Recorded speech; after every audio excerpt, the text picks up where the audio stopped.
Hi, I'm Mia Friedman, and this is No Filter. This is not the original intro that was recorded and initially published to go with this interview.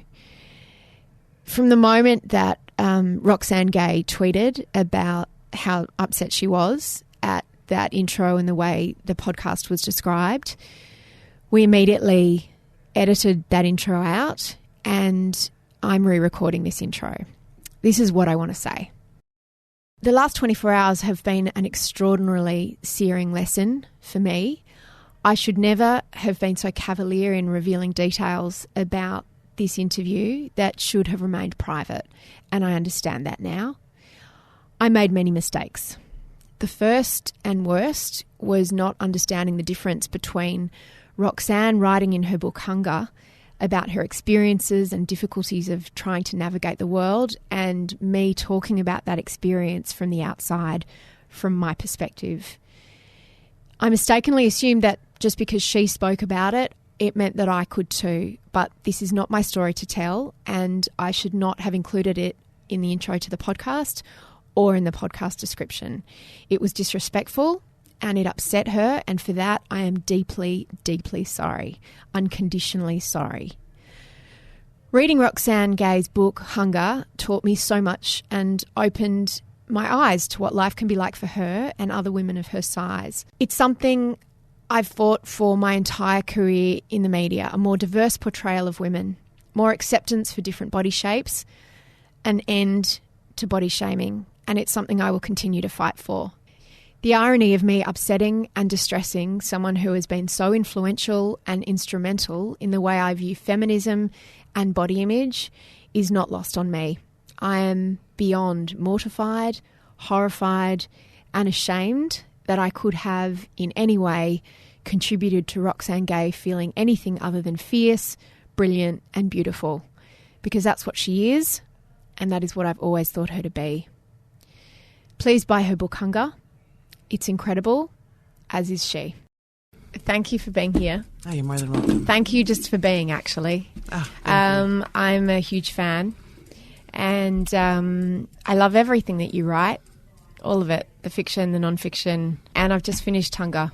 Have you started talking about it yet? A little bit. I've started doing some of the press for Hunger. Most of it, it sucks. It's going to be on tour, so I'll be, media appearances during the day and then my tour events at night. I've been doing some press, but it's going to ramp up soon. I feel like you're not walking into that with a spring in your step. Not so much, but I had 2 books come out this year, so I'm just interviewed out. Like, I don't have anything else to say. It sometimes feels like, but it's also a difficult book. Yeah. And so I think that people don't quite know how to talk about the book, and so it's, I don't know that frustrating is the word, but it's just exhausting having to talk about the book. You've written novels, you've written your book of essays, Bad Feminist, which was just so extraordinarily groundbreaking and continues to be on bestseller lists. You just, in the last year, released Difficult Women as well, your book of short stories, which was one of the first things that you wrote. Mm-hmm. And it's like one book and now Hunger. One book sort of leads into the next. Mm-hmm. But I imagine that the promotion of those other books is very different to, like, I could see it in you. You're like, I got to steel myself for this. Yes, absolutely. The other books, Difficult Women is some of my older writing, so I'm pretty familiar with it. Bad Feminist I've been talking about for 3 years, so I'm actually like, let's not talk about it anymore. Okay. Not with you, just broadly speaking. Yeah. But Hunger, it's something I have to steel myself for because people ask very dumb questions and very insulting questions. And so, good. I hope to not add to that. I hope so too. We'll see how it goes. You'll call me out, no doubt, if they are will. dumb or insulting. You say that it's very hard for people to talk to you about this book, and I am super nervous. Oh, don't be nervous. I'm super nervous. I think part of it comes from someone that I admire so much and wanting you to know that without being, you're so amazing, unhelpfully gushy. But part of it comes with just being so incredibly moved by what you wrote and educated by it, like learning so much from it, and not wanting to offend or upset you. But then I think, well, it's not like anything in this book is new to you. It's not like I can ask you a question that... Correct. There's nothing you can say that I haven't already heard. What would insult you? Why don't you just tell me now? So we can I don't know. that. It's one of those things, I know it when I hear it. Okay. All right, great. I'll just point it out when it happens. Okay, you just raise your hand. It's really fantastic. I wanted to start off by asking you about choices. I'm always fascinated by the choices that women make about how they present themselves to the world. And I've noticed that you're not dyeing your hair. You've got grey roots. Oh, yeah. Yeah, and I do. I touched up my grey roots this morning. And I'm constantly quizzing women about their choices, whether to have Botox, tattoos, the clothes we wear. They're all choices we make about how we appear in the world. But weight is something that I never so much understood as a choice. But what your book taught me was that for you, it has been a choice. It was a choice, and then it was a choice that got out of control. It was a choice when I was 12 and didn't have any other coping mechanisms for my grief and my pain and also my fear. And then, once I lived in the world as a fat woman, it became less of a choice and more of a thing of how do I undo what I've done to myself, which is so much harder than gaining weight is very easy. Losing weight is very hard. You talk about growing up with privilege and disadvantage at the same time, which I loved. Can you explain a little bit about how that came about for you? Yeah, definitely. I grew up middle class and then upper middle class, and then my parents became relatively wealthy. And so I've never really wanted for anything. Even, I know looking back now, when I was very young, my parents were struggling, but they never let us see it. And there was always food on the table. And as I got older, things became more and more comfortable. And I was able to go to very good schools, very expensive schools. And anytime I fucked up, they were there with us. There was always a safety net. And so I've been broke, especially during my 20s.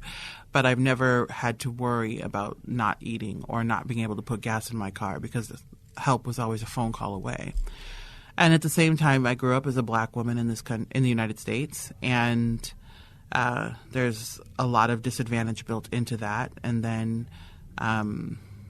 growing up, I wasn't fat growing up, but then I was fat as a teenager and as an adult, and there's all kinds of disadvantage that goes along with that. So as with everyone, you have privilege and you also have disadvantages. And I'm vocal about that because I think all too often people only talk about their disadvantages. And I've lived a lucky life. You also, there's a great part of your book where you talk about coming out as queer to your parents when you're 19, because that's another, I don't know if would be called a disadvantage, but it's certainly an aspect to your identity and a part of your intersectional feminism. And you say that you really didn't give your parents nearly enough credit. I did not. I basically sort of ran away from home when I was 19 years old. When I left Yale, I was with a guy, and he flew me to San Francisco, and then we flew to Arizona, and I stayed with him at his home in Scottsdale until I got a job in my own place. And when the bottom fell out of that, my parents were right there to rescue me. So, I think that middle-class girls crack up in very, very lucky and very protected ways. It's interesting, this idea of trigger warnings, because you talk about not liking trigger warnings. As an academic, as a professor, as a doctor, you don't subscribe to that sort of college conversation about everything needing trigger warnings. And you certainly don't give trigger warnings in your book explicitly, but you give warning. Absolutely. Can you explain your feelings on trigger warnings? I don't believe in trigger warnings, but that doesn't mean they're not needed. Trigger warnings are for people who need them and who believe in them. And so I try not to judge people who need trigger warnings or content warnings. But for me, my concern is that how do you know what to put a warning on? Yeah. Because almost everything can be triggering to someone. And I don't want to live that way. I don't want to censor myself as a writer that way. But I think good writers, and in terms of the classroom, good teachers build in signposts that let people know what's coming so that they can steel themselves for what's ahead. And so I take the responsibility of talking about sensitive subjects very seriously. And so I do my very best to make sure people know that, okay, something difficult is coming up.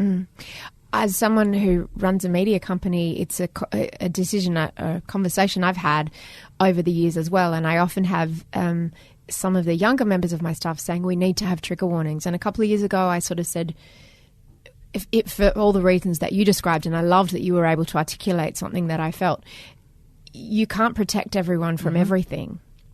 But then in your book, you seem like the perfect person who needs trigger warnings because of things that had happened to you. And you talk about being triggered by, for example, the smell of beery breath. Mm-hmm. Do you find the process of being triggered yourself incredibly distressing, or have you just come to learn to live with it? I've learned to live with it. I mean, of course it's distressing. Like, because there's no anticipating it. It's not every time. It's just, but there are things that can trigger. And when it happens, it's overwhelming. And that's why I do have a lot of empathy for people who do need trigger warnings, because sometimes you just want a warning when you never know when it's going to come upon you. But that's the thing. You never know. You never know. But I also I think years and years of therapy and just maturity and distance, I have a pretty good set of coping mechanisms in place at this point. You write, when I was 12, I was so ashamed of what had happened, of everything I had done with a boy I wanted to love me, leading up to what had happened with him and all his friends, of the aftermath. I felt like it was my fault. You talk about your life as being the before and the after, and that dividing line is when you were raped, when you were gang raped at age 12. Mm-hmm. I was interested to read that you reject the term for yourself, rape survivor, that you actually like the term rape victim. Mm-hmm. I wouldn't like it, but Yeah, no, like isn't the word.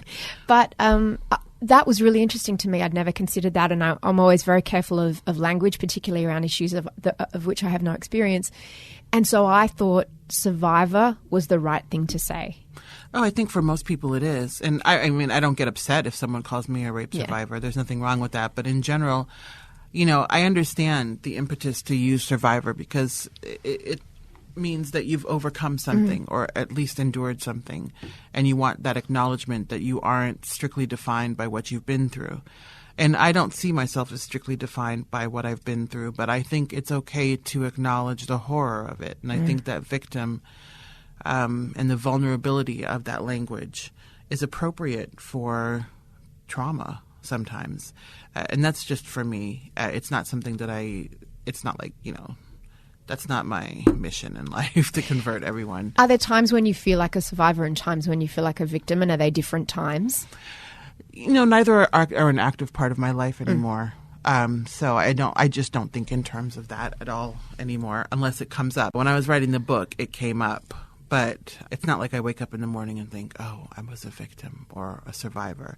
But in the context of the book and in the context of conversations around my assault, I'm fine with saying, I was a victim. You hid it from your parents. I did. And that was part of why you wanted to go to boarding school, and you cut yourself off from your family quite actively when you were 12. And you write a lot about being a good girl. First of all, why did you choose not to tell your parents? All I wanted when I was reading that book is for 12-year-old Roxane to go home and tell her mum and dad, because as a parent, I knew exactly how they would react. Mm-hmm. I think, when you're 12, you are, especially I was a very naive 12. And what had happened was such a shock to me. I didn't even know that was possible. I knew what sex was, but I didn't know. And you didn't have the words for what happened to you. No, I didn't have a language. I didn't know rape was a thing. Like I just didn't even know it existed. And I certainly didn't know that more than one person would, have sex with you at the same time. That was just, I was a Catholic girl. It was just not there. And so in the aftermath, I was just like, I'm going to hell. And my parents are going to kill me. They're going to be so upset and so mad at me. And so I just really believed that. And the longer you hold on to a secret, the more invested you become in it and the more paranoid you become about its revelation. And so, left to my own devices as a child, it just grew and grew and grew into this unbearable thing that I just decided, okay, no, nobody can ever know. My parents found out when Bad Feminist came out. And there was a Time magazine article about the book, and my dad read that article and then called me. You must have known that was coming. Yeah, of course, I did. I'm not proud of it. I mean, looking back, I wish I had prepared them a little better. I had started to prepare them by letting them know, like, this writing thing I do all the time, it's kind of a thing. And so I took them to an event I did in Atlanta, Georgia, and they saw my book, my first book, Haiti, on a table at the book fair, and my dad was like, "Oh, Roxane, that book has your name on it." And I was like, "Yeah, I wrote it." And so he bought it. And I was like, "I can send you one, but okay." And I told him, I have a couple books coming out this year, because all along they had always supported my writing and known I was a writer, but I don't think they realized that, like, I was writing and publishing actively. I would tell them, but it didn't register. That it could be a proper job? Yeah, and that other people would be reading my work, because my first book was a very small press book, and it sold appropriately for a small press book. Until they could find something of mine in Barnes & Noble, it wasn't going to really be real. So looking back, I should have told them, but I was just being really passive about it, and I just didn't know how to have that conversation so many years later. And so they found out, and then we had some really good conversations about it. I love how you describe the conversation you had with your mum, where you talked around it, and you said you really appreciated that she wasn't direct with you. And I found that interesting, that she didn't make it about her. I think I probably would have made it about me if I was your mum. I would have been like, "But why didn't you tell me? What is it, our relationship and all these years?" Yes. She didn't do that. Not much, no. I mean, she certainly has felt like, it was a reflection on her, and I reassured her it's not. But in that moment, she didn't make it about her. And, my parents are fantastic. And mostly they just wanted to know, because they wanted to help. Your dad's asked you why you never said anything, and you said, "Dad, I was scared. I thought I would get in trouble." How did he react to that? He just listened, and he understood, and there's a lot of regret there, because he said he would have gotten justice for me. Yeah. And he would have done something about it, and I know he would have. He's a very good father. I imagine that he was enraged, and your brothers. Yeah, they talked mother. about it amongst themselves. Not with me, thank God. And I imagine that they wanted names, and they wanted to track. I can't even imagine the rage that they felt. Absolutely. From my understanding, my dad and my brothers had a very extensive masculine conversation about it and the things that they wanted to do. So. And did they get that out of their system, or did they come to you and say, "We want"? My brothers came to me and said, "We want a name," but You've never given it over. No. One of my brothers is a gun owner. And he would never do anything, but yeah. With a gun, but I do think that he would beat somebody up. Yeah. And it's too long gone at this point. But you've looked him up. I have. I found that chapter towards the end of the book. My heart was in my mouth. I couldn't imagine what that was like for you. You tracked him down. You know where he works. Is that a fantasy that you play out in your head constantly, or has it? Not constantly, but it definitely crosses my mind, because he lives in a city where I spend a lot of time. And so I always just think, I'd be curious to sort of, what would happen? What would happen if I confronted him? Or even if I just saw him in person at this point in my life. I don't even know if I would ever have the courage to confront him. But, that what if is certainly there. One of the most striking parts of that chapter, I thought, was that you sort of played through this fantasy of you'd make an appointment in his industry to be a client, and you would sit across from him, and you said, "He would not recognize me. I've made sure of that." Yes. You've made sure of that by changing your physical appearance back to what we talked about with choice. You chose at one point to gain all this weight to protect you. What did you feel like it would how did you feel like it would protect you? Well, because I was so little when it happened, and I felt so weak, and they overpowered me so quickly. And I just thought, if I'm big, then I can protect myself. I can fend them off. Or if I'm big, I won't attract their attention at all. Because you're super tall. You're 6'3". I am. I mean, no one must want to fuck with you now. Not anymore. No, but I was short until I was 18 years old. Wow. Or normal height. I didn't grow until like 17, 18, and then I grew like 13, 14 inches. Oh my God. Yeah, it just came. It was weird. And you chose to put this physical barrier between you and the world. Was it that, or was it about trying to go against everything that society says is sexually attractive? It was both, but mostly it was a barrier, just an extra layer or three of protection. But also this idea that fat women can't get raped. At 12, that's what I thought. Yeah. I know very different now. And that it's not about looks at all. It's or size. It's about violence. And but, you know, again, like at 12 years old and uninformed about sex and violence and very sheltered, you know, the immature mind makes immature decisions. I've always wondered how you ever go on to enjoy sex after being raped. I hope that's not an insulting question or a rude question, but you seem to have, you've had a lot of relationships, you have partners. I do. You seem to enjoy sex. I do. How do you do that? Have sex with women? No, I'm just kidding. You know, well, that started it. But truly, is that like, how do you ever have sex with a man again after you've been brutalized by a group of them? Therapy. Lots and lots of therapy. And, you know, I found myself in communities that taught me about consent. And I learned about active consent, and that went a long way. Just like having the right to say yes or no really was empowering. And also just, you know, that kind of violence takes so much away from you. And I was just always determined. I mean, I certainly had my years of being just a mess where sex was concerned and just having all sorts of awkward and fucked up sex. But they weren't going to take that from me. They were not going to take like one of the most enjoyable things in the world from me. So I don't know, sheer will or sheer perversion kept me in the game.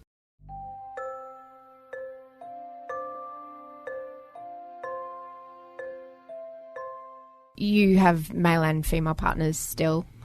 Well, I have one partner. You have one? No, I don't mean that. But you know, yeah, I'm bisexual. You're bisexual. I am. You like the term queer. Does it make any difference? Yeah, I do like the term queer works. I think bisexual is good. I think specificity can be good, and bisexual visibility is important because a lot of times people think we don't exist, or that we're, you know, like we just can't choose. Like, you're right.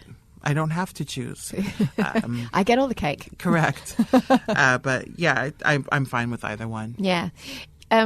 You're very, I love the way you use the term my person through the book. Yes. Depending on, and you're talking about different people at different stages of your life. No, that's one person. It's one person. Every time you say my person, it's the same person. It is. That's interesting. It's obviously a very deliberate choice. And I was searching for clues, and at one point you dropped the pronoun, and my person is a woman. Oh, did I? You did. I found it. Ha. And you dropped a few other clues, which I won't push you on, because you clearly have clear boundaries. I do. I don't write about my relationship, except in very vague terms, because you have to save something for yourself. And also, it's one thing to open up your life, but it's another thing to also open up someone else's life. And they didn't ask for that. You do write about your parents, though. I do. And that's a choice. It is. I mean, any memoirist, any first-person writer has to make those choices about this is my story, but it's also their story. Yes, I was very careful about what I wrote about them because I like them. We get along very well. I talk to them every day. But, you know, they are part of my story, and they're certainly part of the story of my body. And so I tried to write about them as respectfully as I could while also getting out what I needed to say about them. They come across as lovely people, and the affection that you have for each other definitely comes across. But you don't shy away from some of the struggles that they have with your weight and your decision, or what they refer to as your problem. Yes. You also say fat daughters and their thin mothers have especially complicated relationships. And you talk about being in a store and observing a woman and her mother shopping. What did you see, and how did it make you feel? Oh, I was at a Catherine's in the town where I live. And... Is that like a special... Yeah, it's a store for, plus-size clothing. And she couldn't find something that fit, and she was trying various things on, and her mom was just saying some really mean things to her, and it just broke my heart because, I mean, I've been there, not with the mean things, but like with my mom being really disappointed and upset about, like, these are the clothing options that you have as a young woman. Like, come on, why are we shopping here? And I just felt so bad for this young woman who was being treated so badly by her mother about her body. Like, she can't fix it in the store. You know what I mean? She wasn't going to lose enough weight in the store to get a proper fitting top. And so it was senseless. It was cruel. So do you mean her mother was shaming her? Yeah, absolutely. Just actively berating her for being fat in the middle of this store. And I was just like, other people can see you. And so I thought, if this is happening in public, can you imagine what was happening to this poor kid at home? And she was like 18, 19. She was very young. Did you want to say something? I did. And so when we went in the dressing room, I just told her that she was beautiful. And actually she was. Yeah. You know, people oftentimes think that beauty and fat are not synonymous or can't be synonymous, but they absolutely can and are. And I just wanted her to know, like, it gets better. One day you'll get away from your mother and she won't be shopping for clothes with you. And I didn't say all that because, you know, you never get it between a person and their mother either. I just wanted her to know, like, you're not alone. You're still close to your mum? Yes, I am. Obviously, she's concerned for you and about you, and you talk about, you know, issues around health and how it's being fat is not always synonymous with being unhealthy. But I suppose as a mother, what you don't want for your child is anything in their life that will make their life harder. And I've also learned that can be sometimes called concern trolling.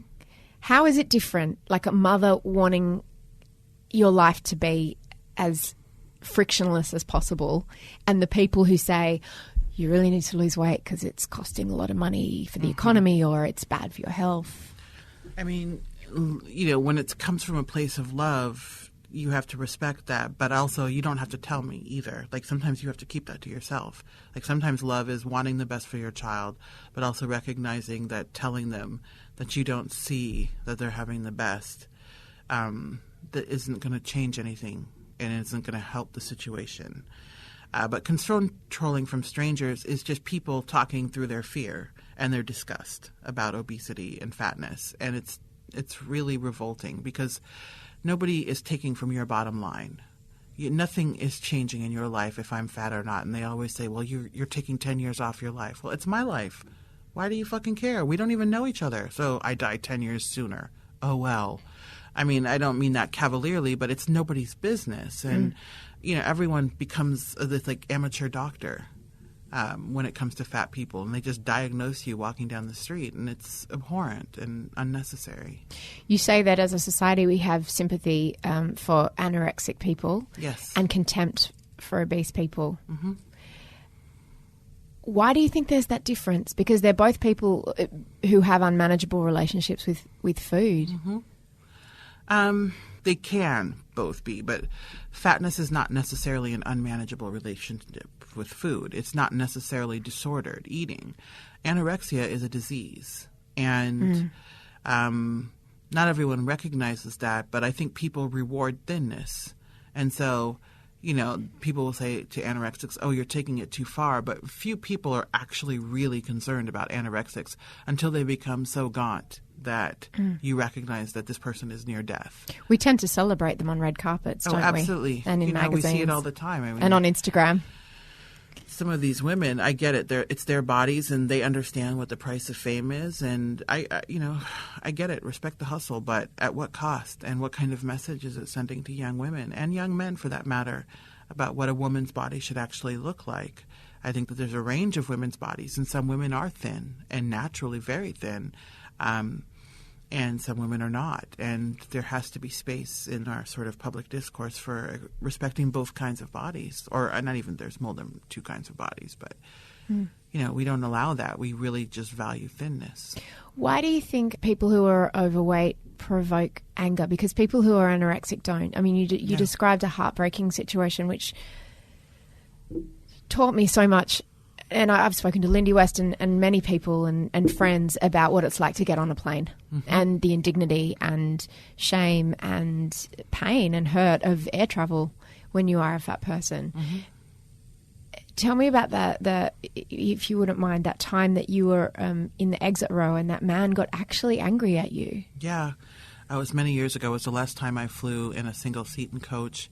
I fit in the seat. I wasn't encroaching on his seat in any way because on these flights they had no armrest at the window, and so I always chose the exit row window seat for that reason. And when this guy sat next to me, he asked me if I was going to be capable of handling the exit row duties, which is essentially to like lift the emergency door and push it out. And yeah, I'm very strong. I can handle this. Oh my God, yeah. And he thought I would want you in that seat, please. Honestly, like I don't want some skinny mini who can't lift a goddamn plane door.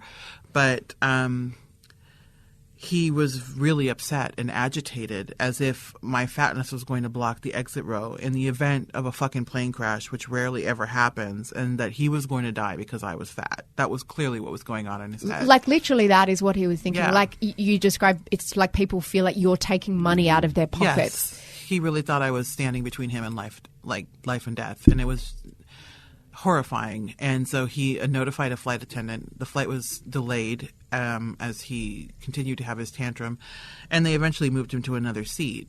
But the damage was already done. I was like mortified, and I had to sit on that plane for an entire flight to wherever the hell I was going, simply because my fatness was in public and bothering this man.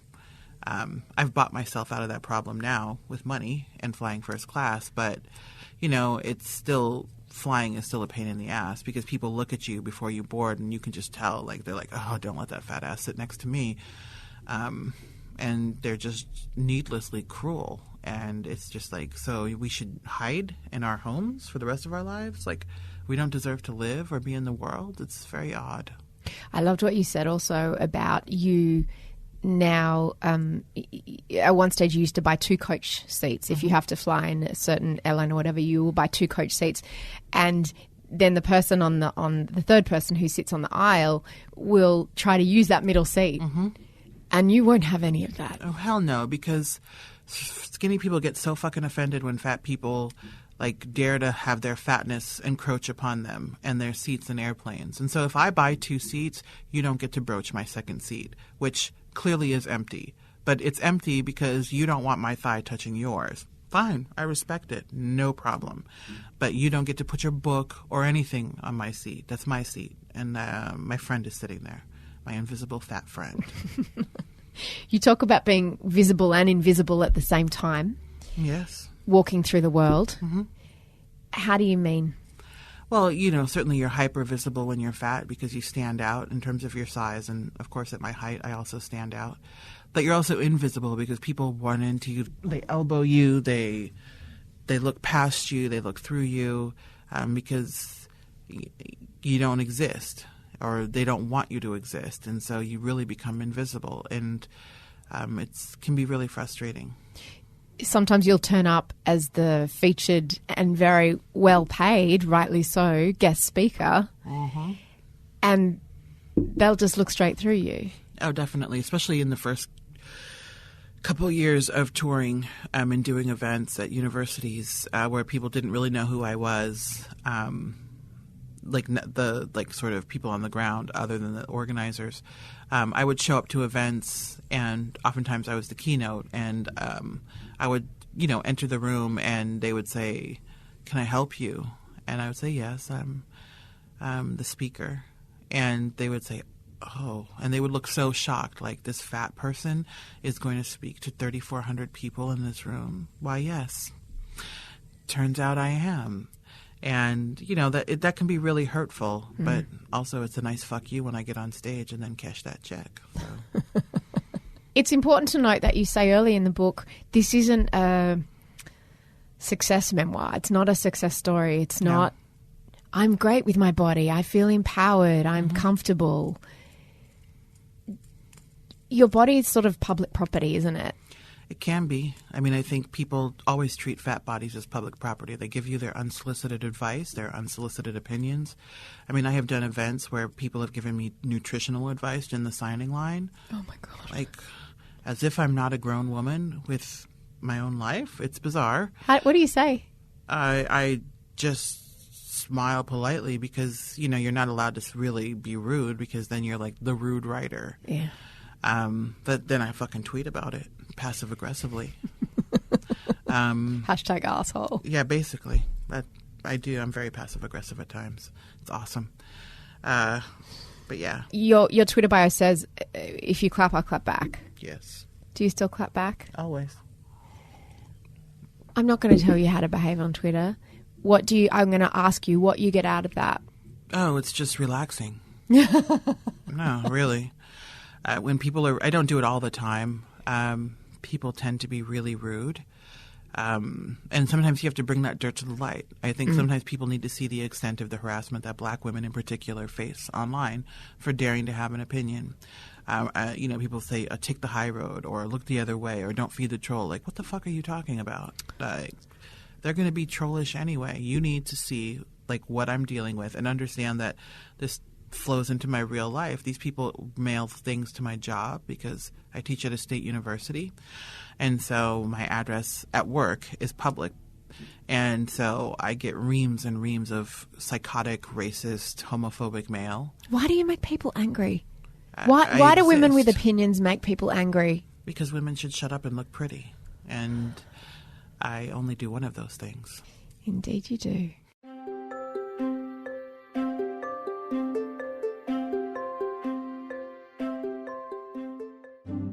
Can you actually believe a bankrupt reality TV star is the president of the United States? So big, so strong, so powerful. That a man who brags about grabbing women by the pussy now has the nuclear codes? They're terrific.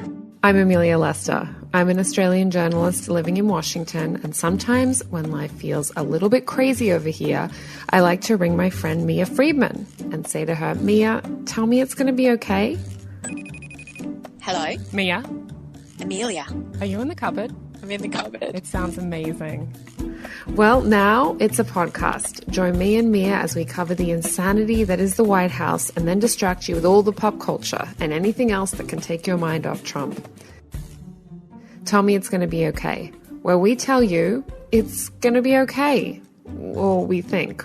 Or maybe we're not sure. Subscribe in iTunes or the Mamma Mia podcast app and find out. In the start of your book, you're with your dad at a information evening about gastric bypass surgery. Was that? I was unclear about how many years ago that was. That was in my 20s. My it was in late your 20s. Yeah, before I went to grad school. And you sort of very obediently, trying to be a good girl, he obviously suggested that you go or you went together and you at no point. It was his idea. At no point do you say, fuck this, I'm not interested. Oh, God, no, because I was still dependent on them. Now? Yeah, now it's a different story. Please school me on gastric bypass surgery and why it's not a tool to be used. I think that's an individual decision. I do. I don't judge anyone who gets gastric bypass. It's very attractive. There are days when I just think, fuck it. I'm just going to take the $20,000 and do it because I'm tired of trying to figure this out without surgery. But I personally have concerns about it because that's not going to fix the problem. I'll lose weight, but if I don't fix my inside, like my head, then I'm going to gain all that weight back. And so I'm trying to do it in a more because it is organic possible. way. Yeah, it is possible absolutely after gastric bypass surgery. It has a 5% success rate. Like, is it that low? It's that low. It has a 5% success rate. And I think that for that kind of money and to forever alter your body and be nutrition deprived for the rest of your life just to lose weight, you're going to gain back. I mean, like, so what? I buy myself a year of happiness. I'd rather buy myself the rest of my life of learning to be happy in this body and also learning to lose weight in a way that won't make me want to die. Is there pressure not to lose weight because your body's become so politicized? Oh, God, no. I saw what happened to Lena Dunham, though, where she lost weight recently, and she had to publish this list of 20 reasons why she lost weight, which weren't about social pressure and the patriarchy. Do you feel, oh, don't sell out, Roxane, you're just the way, you know? No, I don't ever think that, because you have to live one day in my body, and I assure you, you're going to want to lose weight. It's hard. It's absolutely hard. The world is very inhospitable to fat bodies. And I'm vain. I want to wear cuter clothes, honestly. And, life is long. I don't want to spend the rest of my life this way. And it's not self-loathing or shame about that. It's just I'm realistic, and I'm 42. And so it's now or never, really. That I don't feel pressure to stay fat. Anyone who thinks that is, like, that's their own agenda, and I can't fix them. And anyone who criticizes Lena Dunham for losing weight, I mean, she's an actor in Hollywood. I mean, it's the pressure there is, it's unfathomable. And almost every woman gives in eventually. Melissa McCarthy has. Who's the other one? Almost every fat woman in Hollywood has lost weight. Because the reality is it's just too difficult to not. You can't get work. And that's not fair. Is it a little bit like Bad Feminist, where you talk about how we place our feminist idols on pedestals and then knock them down? I feel like that happens to big women as well, where it does. There's the pressure for you to be everything for all of us. Yeah, absolutely.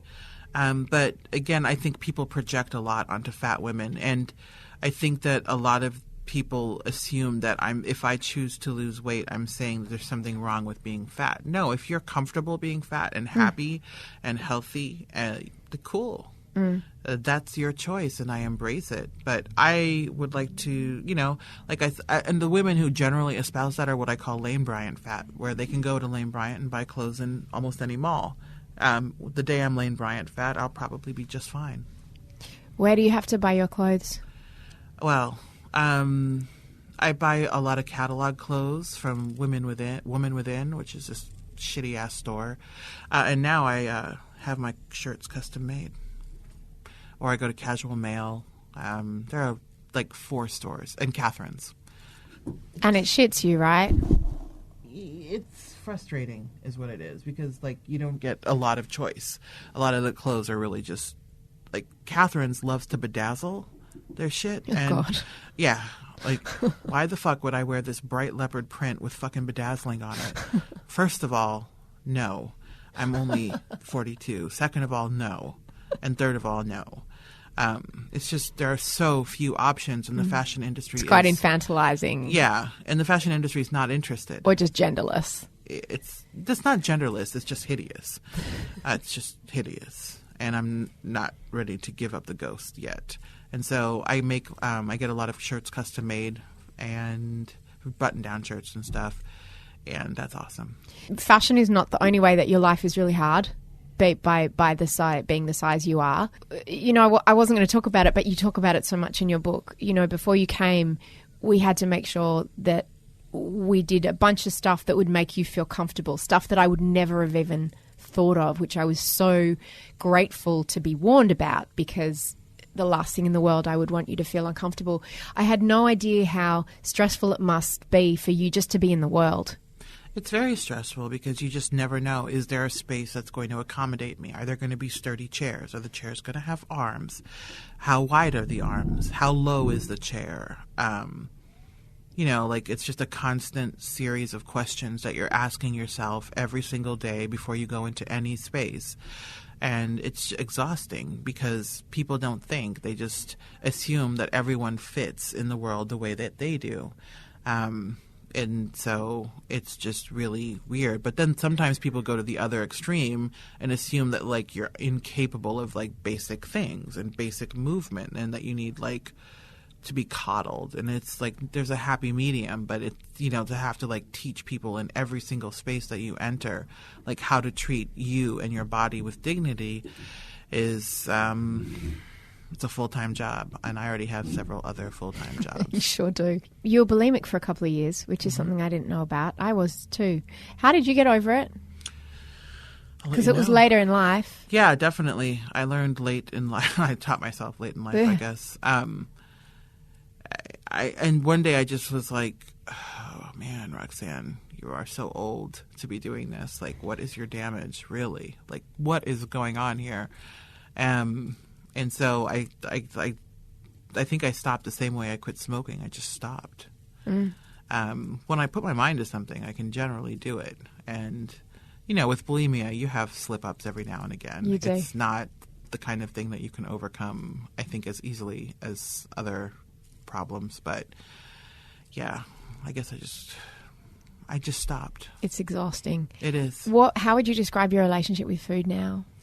It's getting better.